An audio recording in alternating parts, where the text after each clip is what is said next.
Foundation to do community work, charitable work, and try and solve some of these problems. So I said, because I don't see how people could continue to live under these circumstances with these pressing issues of poverty and suicide and homelessness and all of these other ills that we have, you know, and so they encouraged me, my husband encouraged me, and in 2013, January of 2013,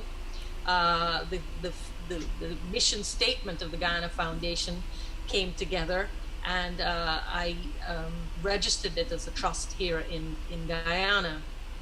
And I had absolutely no idea how it would, you know, function, because I really came straight, as I said, out of my illness and my treatment, straight into forming the Guyana Foundation. But again, it's just God's work, you know. We opened the doors, we set up a Facebook page, and it took off. Because, what was your greatest fear when you were putting that together? I don't know that I had any fears, because the fear, I didn't have fear. I had a sense of, I was very anxious to do something. Mm-hmm. Because when I would come back to Guyana and see people sleeping all over the road, and I would read every day about the suicides and so on, I felt a sense of urgency more than I felt a sense of fear. Fear doesn't come into my life too often. I really am not a person Talking about suicide, and there's your other cause is mental illness awareness. Why particularly those two? Simply because the problem is dire. It's dire. I mean, if one young person dies, that's good enough for me to get up and do something about it, because it is absolutely shocking to see how many young people are dying here because of the sense of you know, no hope or where to turn and what to do. And when we set up the foundation, we started off with some pretty straightforward goals of doing some youth empowerment project, women's empowerment, community renewal, but we had put mental health issues on the goals of the foundation. But while I was actually forming that foundation, in a spate of about maybe 3 months, there were, I don't know how many suicides. And I said, look, this thing needs to come to the front burner, and we need to use some of the funds that we're getting to try to, you know, raise awareness about mental health, get posters in the school, get persons to come down and do seminars, and so on and so forth. So I reached out and tried to engage the government to see if they would assist or be involved in what I was trying to do. Of course, I got nowhere, and I didn't even get a reply from the minister. So I took it upon myself to go about and do my own thing. And we started printing full-page ads in the newspapers.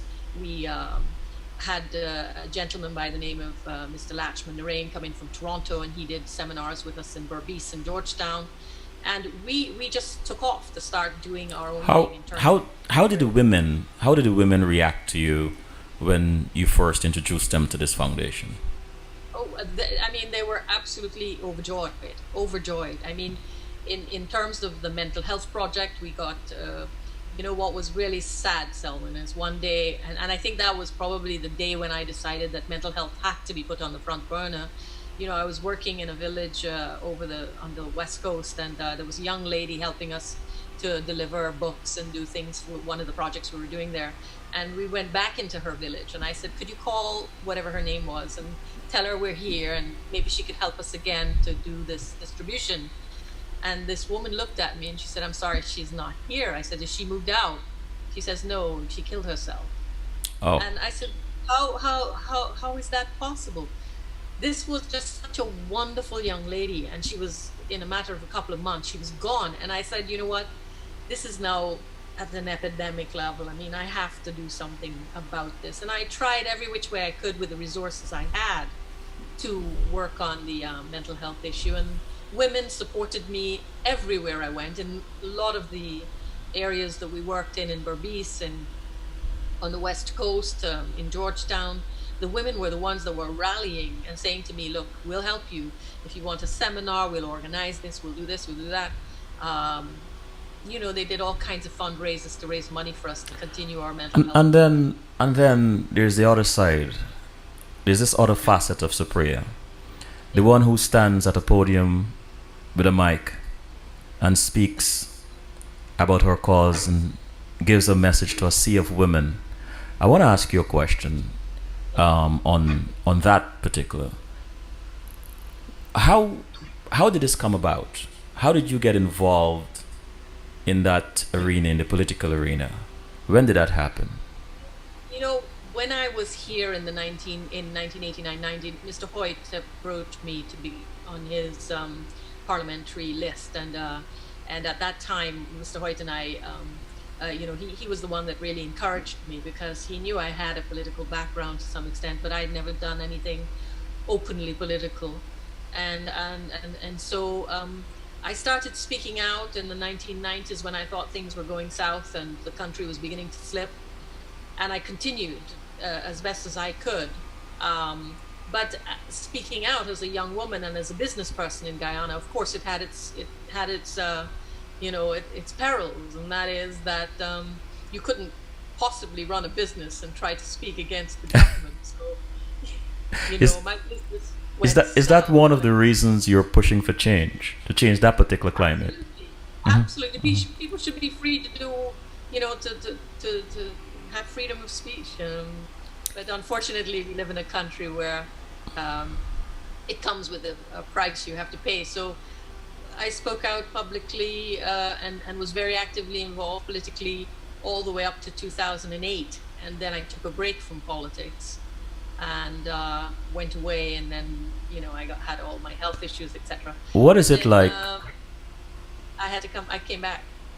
What is it like when you approach that mic and you're watching this sea of people, but mostly women, especially the women rather, waiting for you to speak, What is that feeling like? It's a very intense moment.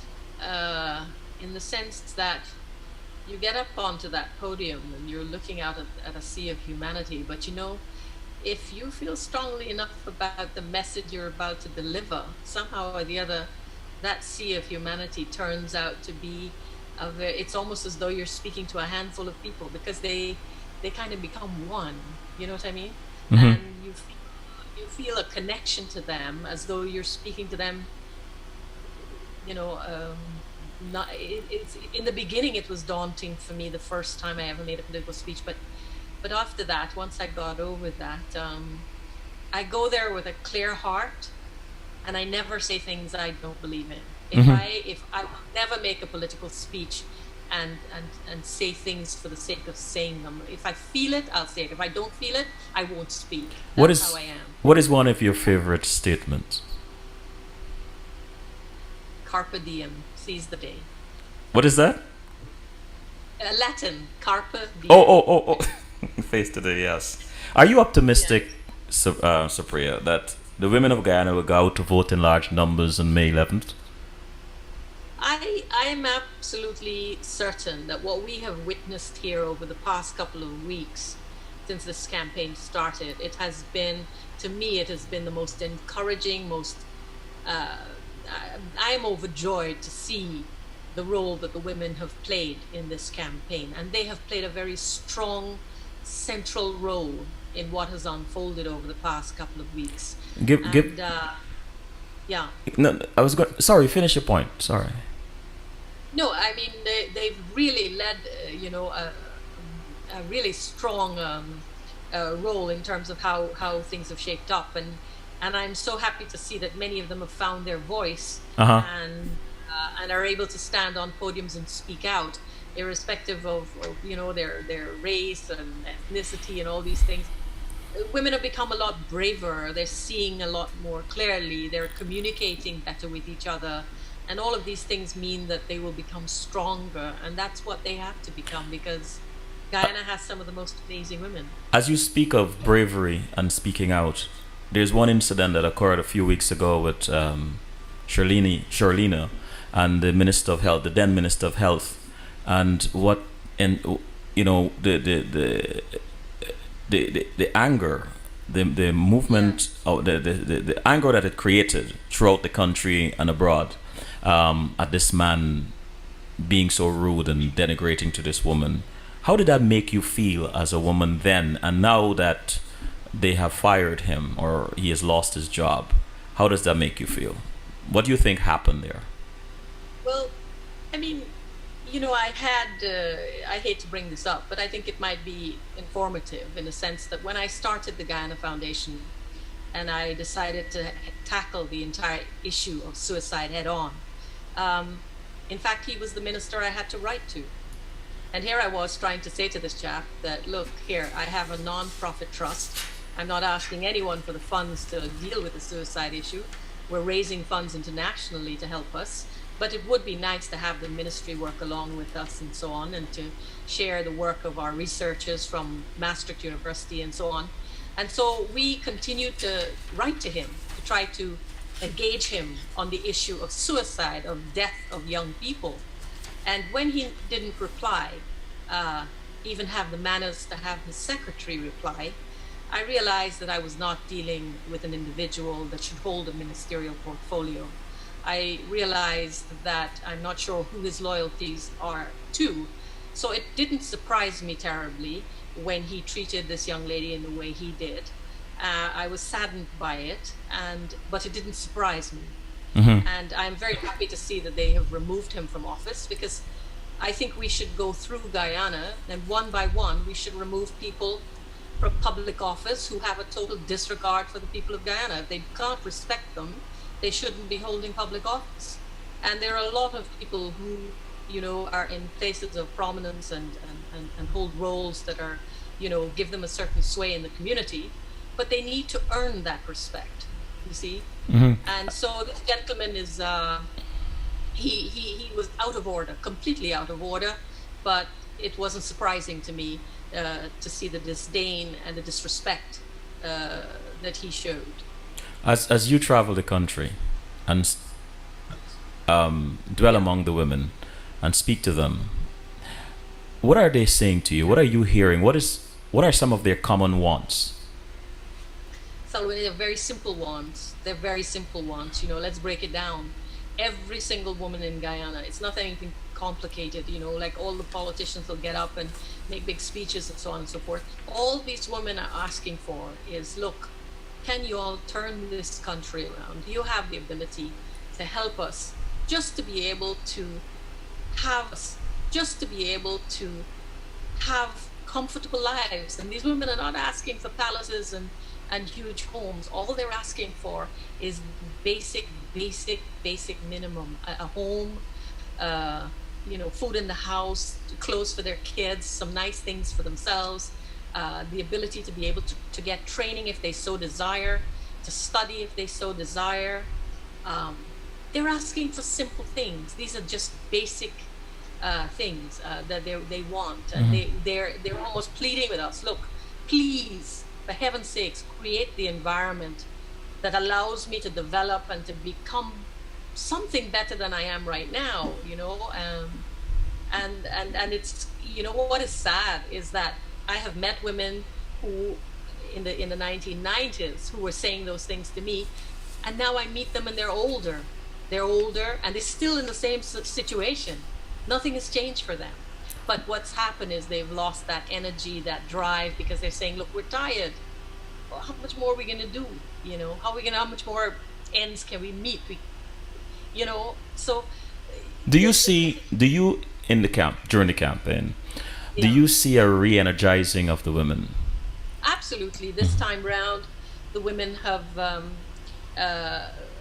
come forward, but we now they need to stay focused. And I don't want the women to be thinking of themselves as like they're energized because for the campaign only. I'd like to say that this energy and this energy that we've seen come through the women in this campaign, what I'd like to see them do is to harness that energy and to keep it going and to keep organized. So I'm saying, even if it's at the village level, stay in touch, form, little associations, keep that communication going, continue to be strong and focused. That's what the women need to do, not just for the campaign. Because I'll tell you something, when the campaign is over and the next government is sworn in, those women need to be at the vanguard there to keep the politicians in line, and they need to keep speaking out, and they need to continue their the role that they must play in Guyana's future, because they're carrying a major part of the brunt of poverty in this country, and feeling it like no other. So the women need to just continue to be absolutely strong, focused, brave, because this calls for a lot of bravery. In certain arenas in the diaspora, and I'm talking about Facebook, certain groups, they're at the beginning of this campaign, there was some murmur about a desire to see political debates at the presidential level, prime ministerial level, and it has built into a crescendo. Now, two parts to this question. Do you believe there should be that sort of debate, and can you tell us why you believe it hasn't happened yet? I'm not I'll answer the question. Firstly, is that yes, I think debates are healthy. I think they're very healthy, and it gives the populace, a chance to listen to how the leaders who will lead them going forward, how they think, how they respond to questions, how informed they are. It gives you a sense. It lets you look into their minds to see how they will present themselves, and so that's very important from the point of view of the average voter, getting a chance to see that clearly. The acrimony that has passed, and some of the things that have been said during this campaign, my God, it has sunk to an all-time low. And I'm very disappointed that our government, the government that was in power, is just spewing a lot of things that are very unhealthy and unsavory. So I think a lot of that has to work itself out, and I'm sure. Let's hope that we're able to establish some level of civility, political civility, because this is looking at it from the outside. If you're a young person looking at the whole political scenario and what is playing out, it's shocking. It's disappointing. And what are the young people saying to you along this campaign trail? They're saying they're fed up, but the good thing about it is they're not fed up as they were before and doing nothing. The internet, Facebook, Twitter, Instagram, all these things are allowing our young people to communicate more effectively. They're able to see the world out there, and the fact that there are alternatives and that you don't always have to be living with this big political shadow hanging over you. And so the young people are a lot more empowered and more, willing to speak out and to stand up and say what they want.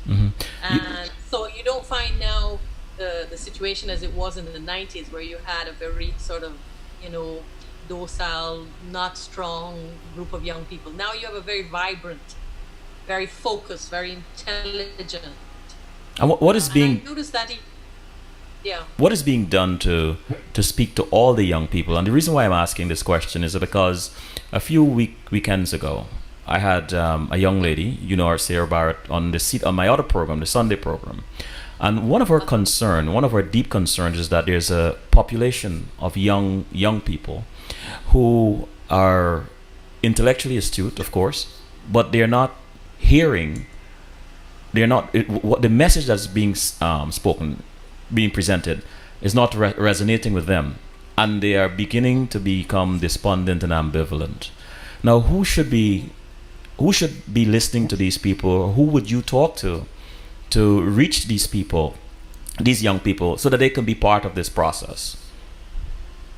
But I mean, I tell you, I can't speak from the other side of the political divide, but I know in terms of the APNUAFC coalition, the role of the young people going forward is going to be very, very central. And I know that a priority will be put on that, because David Granger really stepped out on and want to put them in a very central place.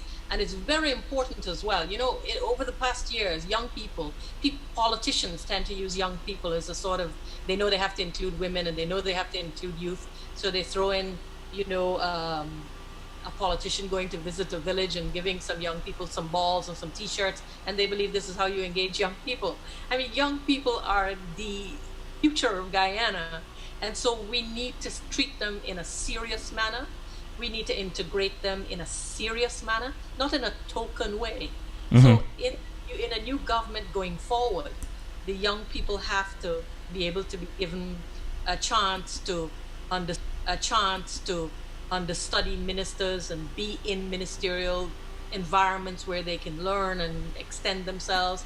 So it's not in a token way, then, if you know what I mean. I understand. And I feel strongly that I can't speak for the other side because I don't know what their plans are for youth, but I can speak for Mr. Granger's singular focus. I mean, he's so he has been going on about it, and he's very, very focused on making sure that the youth of Guyana step up and get very involved in the governance of this country. Supriya, before we take a break, if you had a group of young women, young and old women, that needed to know about David Granger, they needed to understand what his policy, what his feelings are towards women, what he plans to do for women, what would be your message to them about David Granger? What do you know about him that maybe the average woman does not know? What I think I know about him is that he has he's not absolutely in love with the idea of power and having power. That's not what his mission is. What he has is a very strong sense of duty to his country, and that comes with his training as a soldier and coming through life in that way. So he's very disciplined, and he feels that it is his duty to do what it is he's doing. I'm sure Mr. Granger would rather go off and read a book and study and write more books, but he has found himself in a situation now where he's playing a very central role in our country. And what I would say is that he will keep the commitments that he has made. He'll hold on to those commitments because he would not want anyone to say that he got up on a political platform and promised X, Y, and Z and didn't deliver. So I think he's very genuine, and he has a wife who is very strong, very intelligent, and they have a very loving relationship. And I see the way they interact with each other, and I know that he holds women in high esteem. He doesn't, and I judge this too from his own dealings with me professionally, and he's very respectful, So I don't feel worried, in a sense. I don't feel worried that Mr. Granger is going to be the kind of person that'll, say a few things and then trample over people, because this is what a lot of people would like to project him as. I don't see that at all. What I see is a man who is a Guyanese to the core, a man who sees a very strong sense of duty to do what he has to do for his country. And I believe he's going to do it. He's going to do it, and he's going to do it well. He'll do it to the last drop of his, his breath in his body, to do as best a job as he can. Let's take a break.